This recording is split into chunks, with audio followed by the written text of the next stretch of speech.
Bem-vindos ao Haja Saúde, o podcast da Unidade Local de Saúde do Médio Tejo, que lhe dá a conhecer o mundo da saúde de forma descomplicada e informativa.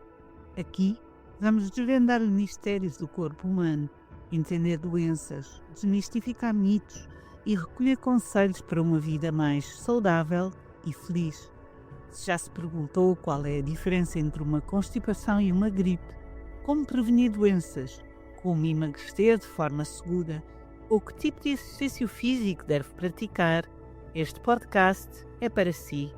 A cada episódio, um tema diferente da saúde, em conversa com profissionais de diversas áreas da Unidade Local de Saúde do Médio Tejo. Sente-se confortavelmente neste consultório e acompanhe-nos nesta jornada pela saúde.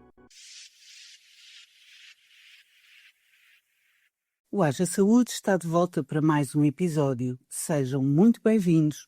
Eu sou a Filipa Melo. A pele é o maior órgão do corpo humano, mas na vida de uma mulher é muito mais do que isso. É um espelho que reflete todas as transformações hormonais, emocionais e biológicas.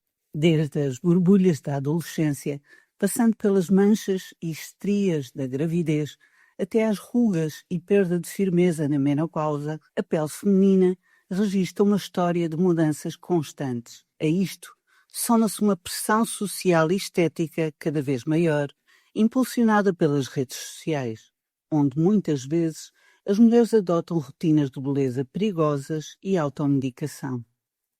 Vale muito a pena compreender como cuidar da pele em cada fase, distinguir o que é cosmética do que é saúde e saber quando a pele está a dar sinais de alarme. É por isso que o Haja Saúde de hoje é dedicado à pele das mulheres. Para falar sobre este tema, senta-se no consultório César Martins, médico dermatologista da Unidade Local de Saúde do Médio Tejo. Seja muito bem-vindo, doutor. Olá, Filipe. Está aberto o consultório. Vamos lá, Haja Saúde. A pele das mulheres não é igual à dos homens.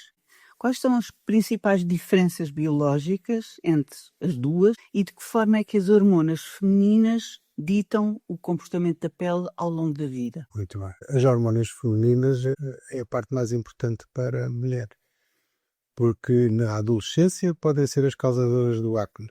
E depois, mais tarde, a sua ausência faz com que a pele fique menos firme, menos tónus, a elasticidade perde-se, ou seja, muitos estrogénios estão sempre bons para a mulher. A mulher vive com os estrogénios e ultimamente é mais complicado dar esse aporte, porque como se sabe, há uns tempos esta parte, a terapêutica hormonal de substituição foi de certa forma crucificada, porque aumentava uma questão de riscos. Agora parece que a OMS diz que afinal não é bem assim, e pode ser que as mulheres tenham outra vez terapêutica hormonal de substituição ou qualquer coisa parecida, porque na realidade os estrogénios são muito importantes.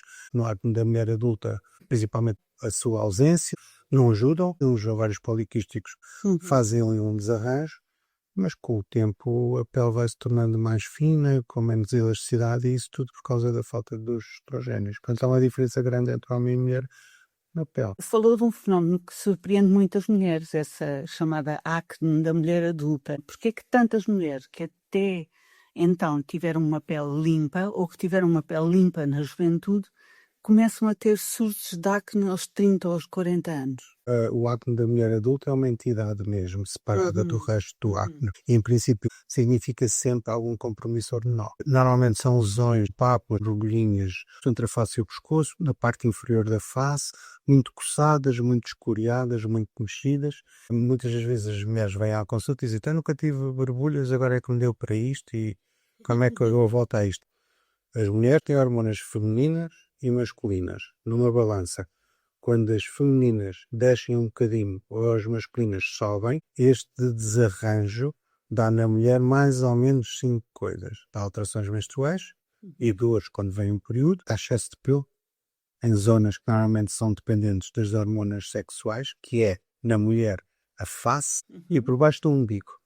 Não é por ter muitos pelos nos braços ou nas pernas que há alterações hormonais, que esses pelos não dependem das hormonas. Os que dependem das hormonas, sobretudo, são os da face, porque as mulheres não é suposto terem barba. Na zona do tórax, mulheres que tenham pelos no mamilo, por exemplo, é patogénico. E por baixo do umbigo, chama-se hirsutismo.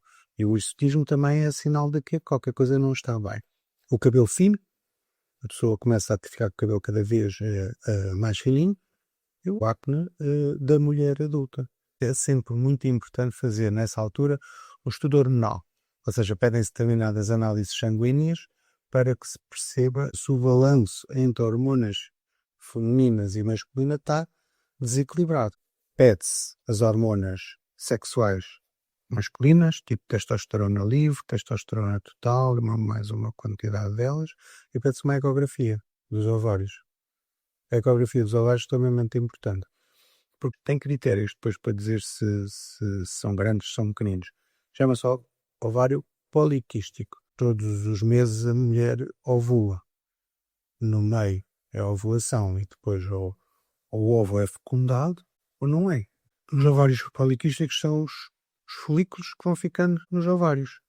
Pois como não é suposto lá ficarem, eles próprios são danosos para o organismo. Produzem hormonas que não ajudam. E essas hormonas são as causadoras destas coisas que eu disse para trás. Tirando essa questão das hormonas, que tipo de cuidados se pode ter que favoreçam a pele na idade adulta? Sim. Agora há muito o conceito do skincare. Uhum. Tem que se ter algum cuidado com isso. Porque mesmo peles normais e raparigas novas usam muitos produtos na pele. Lavam com este, põem o tónico para aquilo, depois é um à volta dos olhos, é mais um ali, por ali fora. E às vezes torna-se uma pele saudável, numa pele irritada. Está a condicionar uma evolução natural que se consegue com poucas coisas, porque há um excesso de aplicação de produtos, por razões de marketing das próprias empresas e pela divulgação nas redes sociais. As pessoas cultivam isso de muitos produtos e é um tema de conversa. Gastam muito dinheiro e estragam a pele. É rara a pessoa que não vem a uma consulta de dermatologia já com o seu skincare, traz uma opção de produtos. Por outro lado, tem que se ter em atenção estes produtos ditos naturais. As pessoas têm que se lembrar que os medicamentos têm um controle grande. São controlados pelo Infarmed em Portugal, pela FDA nos Estados Unidos, pela EMA na Europa. Têm a sua composição. Tem uma bula onde diz para que serve, os efeitos secundários que dão. E se houver alguma alteração, o médico consegue ver, controlar, perceber o que é. Nos produtos ditos naturais, natural é o quê em concreto? Plantas? É o quê? Porque Pode ser somente não controlado. Pois, natural não é controlado. Exatamente. São plantas que lá estão, os efeitos disto e daquilo, mas muitos medicamentos, devo dizer, que são derivados das plantas. Claro. E depois, mais à frente, são derivados sintéticos. As ortigas, por exemplo, são plantas. Pôr ortigas no rosto não é suposto fazer Qualquer coisa. Depois, isso tem vários problemas. Para já, se há intolerâncias, se a pessoa diz assim, isto parece que não está a correr lá muito bem, não se consegue perceber a quê. Porque a composição não está lá. Quando está a composição tem tanta coisa que não se percebe o que é do quê. A quantidade de um determinado produto que está lá dentro pode nem sequer fazer nada. Portanto, ter muita atenção a isso. E ter atenção a tudo o que é injetável. Tudo o que é tratamentos porque ou vai ficar melhor, ou tem aqui um produto muito bom para si. É preciso ter muito cuidado. Porque tudo isso está banalizado. As pessoas vão aos sítios onde costumam fazer outro tipo de procedimentos mais estéticos e são submetidas a tratamentos médicos. E esses tratamentos nem sempre correm bem, porque as pessoas têm que perceber que não é por se fazer um curso de algumas horas ou de uma semana que se torna capaz para aplicar determinados produtos. E as pessoas têm que perceber também uma coisa muito importante, que é, em termos legais, se for fazer um procedimento a um profissional que não está habilitado para isso, não pode refilar, porque aceita o procedimento. Os profissionais que não são médicos e que fazem atos médicos, que não têm um seguro de responsabilidade civil para responderem a infortúnios que toda a gente tem, porque não há seguradoras que façam seguros de responsabilidade civil a profissionais que não estão habilitados para isso. Portanto, é preciso ter muito cuidado com o que se faz, porque as pessoas podem ficar um pouco na mão, principalmente porque quem faz esse tipo de procedimentos porque lhe ensinaram a fazer é assim, já está a complicar. Fico na dúvida se as pessoas resolvem as complicações. Tenho a certeza que algumas não resolvem, muitas delas vêm aqui parar. Ou seja, perigo máximo quando não há uma supervisão clara ou de alguma entidade oficial ou quando não há uma supervisão de um dermatologista. Já nem é preciso ser tão Purista. zeloso. Sim. Eu acho que há procedimentos que têm que ter algum controle. E há procedimentos que quem faz tem que estar habilitado para o fazer. Porque, repara uma coisa, aqui há 10 ou há 20 anos os lasers de depilação eram lasers médicos eficazes. E mesmo assim havia queimaduras. Agora os lasers de depilação banalizaram. Qualquer gabinete de estética, ou vai lá uma senhora, leva o aparelho e faz às clientes de lá, ou a própria pessoa compra. E são seguros? Pois, a questão é essa. Dentro dos lasers de depilação, o que interessa é, no fundo, a fonte de luz. O carburante que lá está dentro. E tem que ter lá uma luz, o laser é uma luz monocromática que seja eficaz. E, portanto, algumas são comprovadamente eficazes. Nós sabemos quais são os diodos, o Nd:YAG, o alexandrite, por aí fora. Mas têm que ser aplicados com determinados critérios, com determinadas doses e por determinados períodos. As doses é a fluência. Os períodos são os milissegundos. E é da combinação de uma coisa com a outra que os tratamentos são mais seguros e são mais eficazes.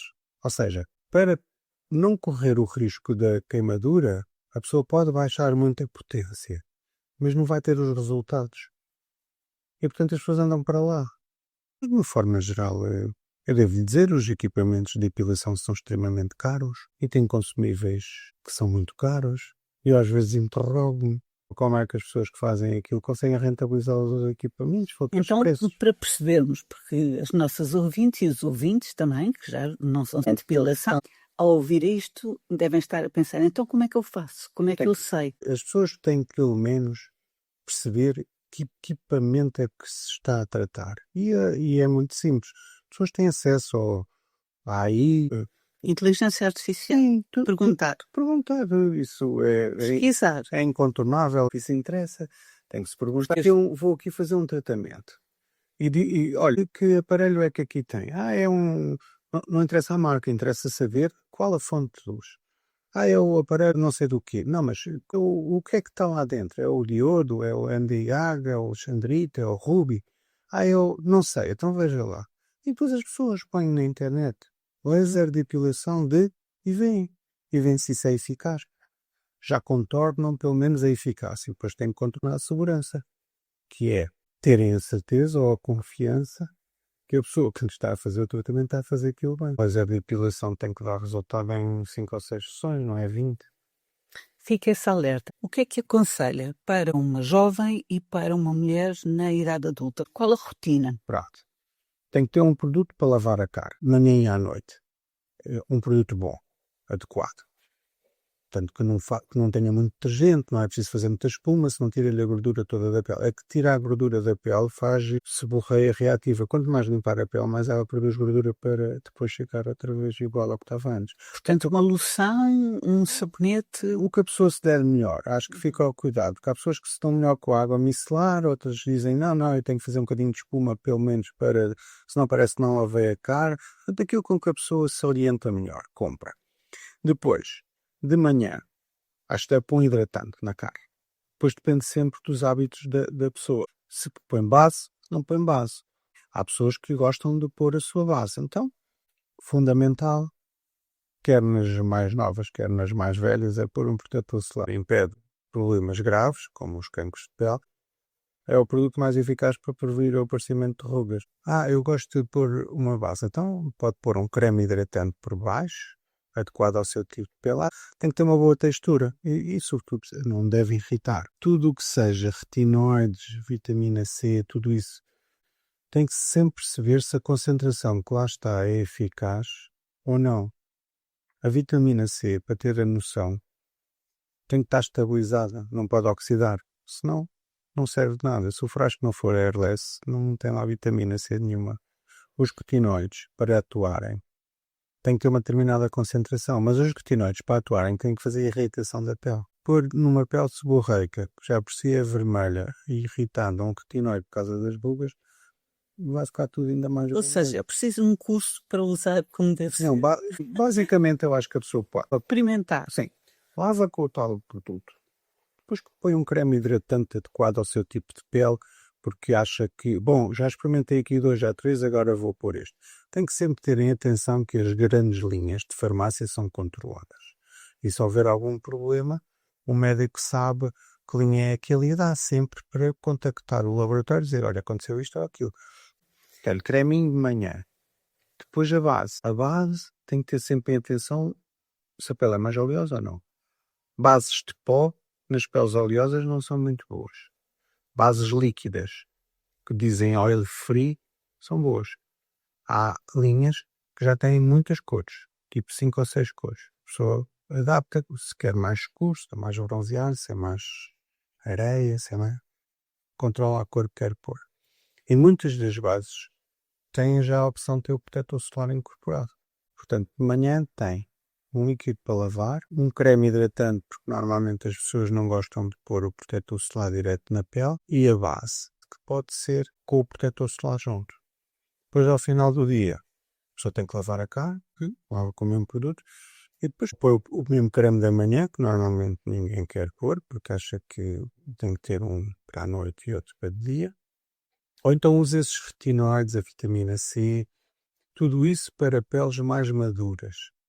Para pessoal mais novo, não vejo muita necessidade de fazer isso, porque estar a estimular o colagênio ou a elastina numa pessoa muito nova, já lá está tudo, vai estimular mais o quê? Portanto, descanso da pele à noite para as peles mais novas. Acho que sim. Fala-se muito da perda de colagênio. Quando chega à menopausa, alguns estudos indicam que se pode perder até 30% do colagênio nos primeiros 5 anos. O que é que acontece à estrutura da pele nesta fase e como é que se pode atenuar este impacto? Porque agora há várias fórmulas. Pode ser o creme com colagênio, as pílulas de colagênio, o pó de colagênio. Sim. Talvez com a tal terapêutica de substituição que possa outra vez voltar e o estímulo do colagênio e da elastina pelos estrogénios ajude. A elastina perde-se sobretudo ao longo da vida por exposição solar. Fragmenta. Portanto, o protetor solar é importante. Pensar sempre que as fibras de colagênio e as fibras de elastina estão na derme. Para os produtos lá chegarem, têm que atravessar a epiderme. A epiderme é uma barreira. Não passam produtos com pesos moleculares grandes, ou seja, não passam moléculas grandes, e para elas alcançarem a profundidade é preciso serem bem estruturadas. É agora a tecnologia dos nanosomas, são partículas pequenininhas que entram na profundidade.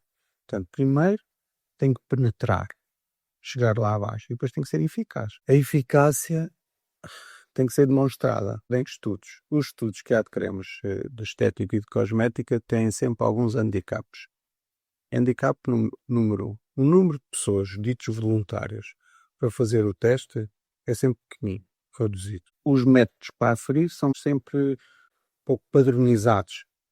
Depois, não é obrigatório para os cosméticos demonstrar eficácia.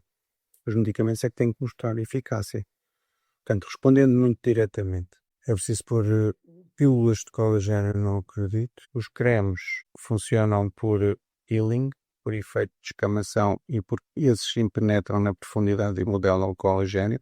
Estamos a falar de cremes que custam tipo 5 euros.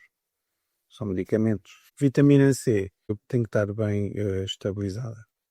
E depois há uma panóplia de produtos com nomes que super estranhos, que alguma coisa devem fazer, mas são um pouco padronizados, dá pouca segurança medicar com isso. Proteção solar, um creme hidratante e os outros da noite, logo se vê. Mas deve ser feita consulta com a dermatologista. Sim, aí sim. Fazemos uma pequena pausa na conversa para escutarmos as informações úteis deste episódio do Haja Saúde com a Diana Ralha. Voltamos já de seguida. Até já.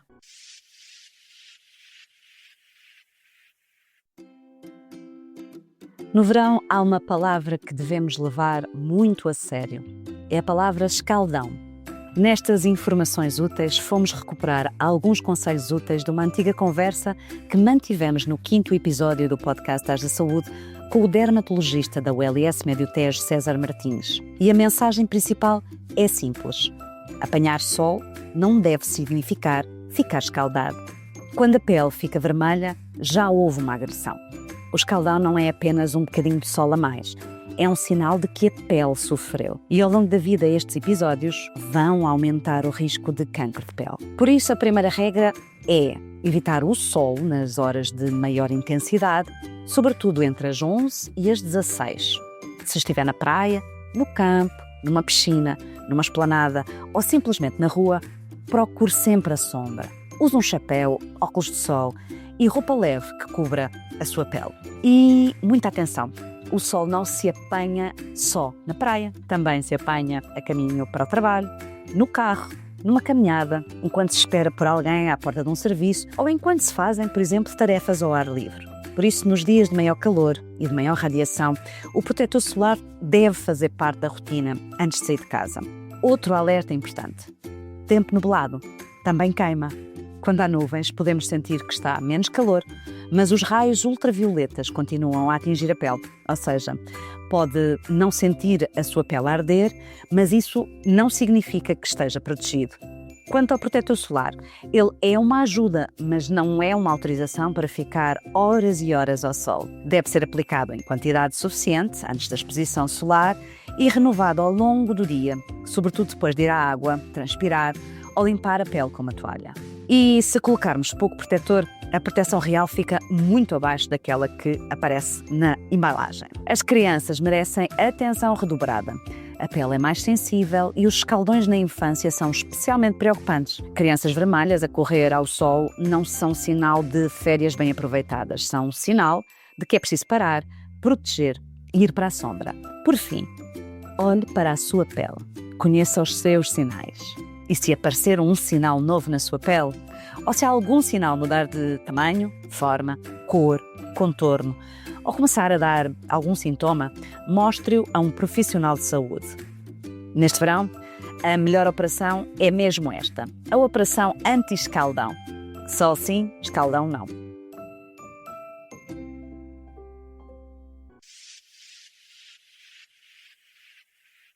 Estamos de volta à conversa. Senta-se no consultório César Martins, médico dermatologista da Unidade Local de Saúde do Médio Tejo. Hoje falamos sobre a saúde da pele das mulheres, os maiores desafios em cada fase da vida e os cuidados essenciais. E também alguns alçapões que existem por aí no mercado com tanta oferta que existe à volta da pele.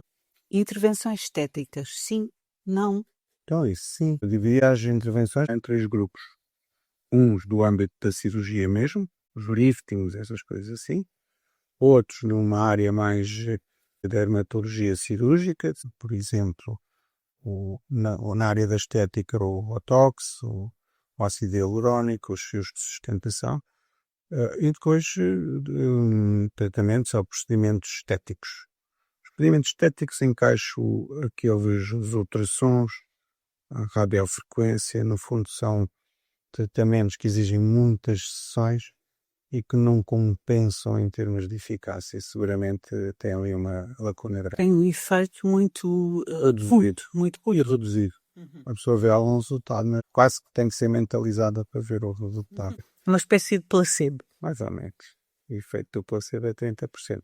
Os outros no meio, os injetáveis, o ácido hialurónico, o Botox e os fios de sustentação, são bons para fazer. Tem que se ter sempre em atenção quem faz e como é que faz. O Botox é um procedimento simples. Só que as complicações são aborrecidas, que é, por exemplo, o fiva-olhos cair. Tem que se ter cuidado. Os injetáveis, o ácido hialurónico, acho extremamente perigoso injetar, porque se não for injetado de uma pessoa que saiba a anatomia, corre o risco de acertar dentro de um vaso, fazer um êmbolo. Complicações à séria. Os fios de sustentação são fios que se introduzem por baixo da pele, tem que saber bem onde é que se passa, a face é muito irrigada, é muito enervada. Outro tipo de cirurgias. Já do âmbito da cirurgia plástica, sei lá, o lifting, a rinoplastia para compor o nariz, a blefaroplastia para tirar os papos, tudo isso, aí sim tem interesse fazer uma consulta em que a pessoa diz: a minha preocupação em termos faciais, por exemplo, é isto, que soluções é que põem para aqui? E também nestas consultas há uma coisa que é muito importante. Primeiro, dar a expectativa certa. Ou seja, às vezes as pessoas têm que adequar as expectativas. Olha, isso é Ou importante. seja, não é possível vir com o rosto de catálogo e Isso. dizer eu quero isto. Não é boa ideia, porque fazer isso pode ser que seja necessário fazer coisas muito complicadas e as pessoas não estão para isso. Basicamente, as pessoas, em termos de medicina estética, não estão para gastar muito dinheiro e não estão para cirurgias com anestesia geral. Portanto, estão ali no meio.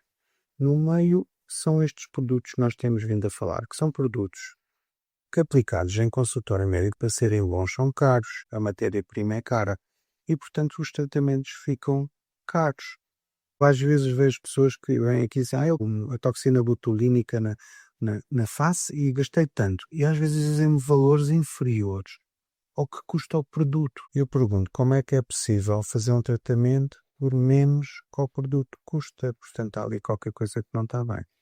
Aqui há talvez 2 ou 3 anos, aconteceu uma coisa importante em Portugal. A Ordem dos Médicos constituiu a valência e a subespecialidade de medicina estética. Neste momento já existe. E dá 2 tipos de certificação. Dá um certificado para a subespecialidade e outro para a valência, que é um certificado curricular e pode ser necessário a realização de um exame.